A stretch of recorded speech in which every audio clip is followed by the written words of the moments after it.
menjelaskan tentang uji validitas. Jika yang dihitung lebih besar dari tabel atau nilai signifikan kurang dari 0,05 itu berarti valid.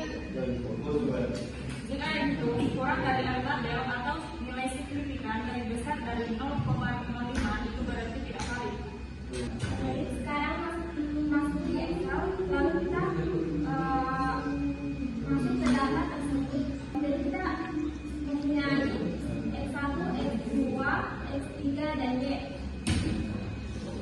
Baru persentasenya itu ada 29, lalu kita copy terus masuk ke Excel. Nah, setelah kita masuk ke Excel, nanti akan muncul seperti ini. Kalau dia muncul seperti ini, maka kita tekan create a new use word file. Lalu akan muncul seperti ini, maka di word file structure type kita ubah dari regular frekuensi menjadi unstructured dan undead.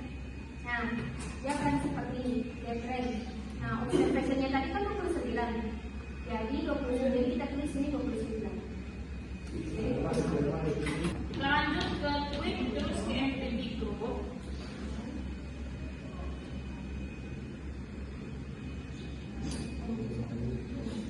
Akan muncul hasilnya seperti ini. Data yang tadi kita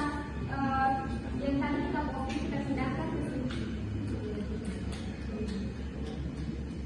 Nah, terus namanya akan diganti menjadi X1, X2, X3.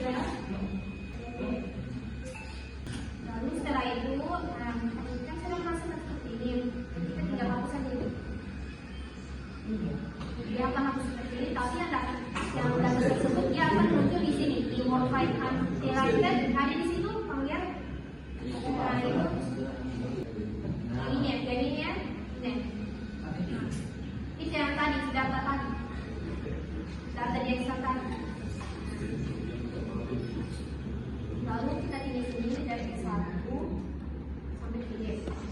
Kita pilih views. Nah, kan begini, kita tarik ini dari X1 sampai ke Y, lalu kita pilih step which. Nah, setelah kita pilih step which, kita ke grup statistik. Nah, setelah ke grup statistik, di sebelahnya itu ada tertulis correlation. Nah, ini kita tulis. Nah, maka dia akan muncul seperti ini. X1, X2, dan X3 dan Y. Nah, setelah itu kita pilih OK. Nah, dia akan muncul seperti ini. Ada? Besar? Ada? Ada. Dia terlihat seperti ini, lalu ke views, baru ke konferensi analisis. Nah, ini kan konferensi kan? Di sini tertulis central konferensi. Nah, kita ubah ke korelasi. Ini konferensi kita ganti konferensi, baru probability itu kita tekan. Nah, lalu kita ubah. Nah, jadi ini namanya uji validitas. Jadi bagaimana kita cari tahu dari validitas? Nah, dari sini. Jadi dia disebut valid. Kenapa bisa dibilang valid? Karena semua nilai signifikansi di bawah 0,05, maka semua variabel X1, X2, dan X3 dinyatakan valid.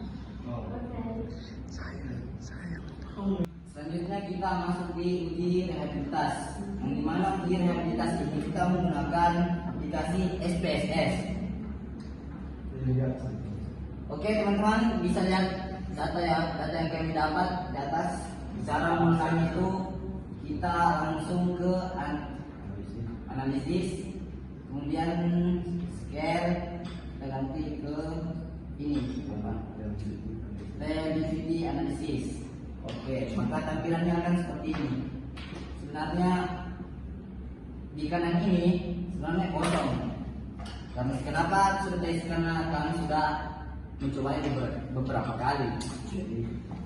Ya, oke, selanjutnya yang kiri kita pindahkan semua ke kanan ke items.